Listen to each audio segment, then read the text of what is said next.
घंटी बजाई आपने गवर्नर साहब। गवर्नर साहब ने इस पूरे मामले में क्या किया? गवर्नर साहब घंटी शायद कोई अमीरों की सुनते होंगे, हम गरीबों की कहाँ सुनेंगे। हमने तो घंटा बजा बजा के फिर घंटी बजाई। घंटी बजाने के बाद भी हमें कहा गया कि भाई अब खुदा का खौफ करो, जाओ यार। हमने कहा, हमने सुना है गवर्नर साहब आते हैं घंटी बजाने पर। पूछा हमने, उन्होंने कहा कि गवर्नर साहब जब मीडिया होती है तो फिर आते हैं ना, अभी तो आप अकेले खड़े हो।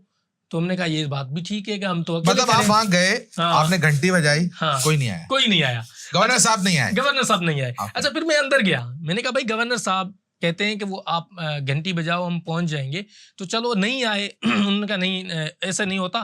तो मैंने कहा कोई मीडिया आ जाए तो फिर आते हैं। उन्होंने कहा नहीं, आप का मसला क्या है। मैंने ये सुनाया, सारा मसला, अपना दुख सुनाया। तो मुझे कहा गया कि ठीक है, आपको कॉल आएगी गवर्नर हाउस से। और वो कॉल आज तक नहीं आई मुझे। हमें कहा जाता है कि अवामी गवर्नर है।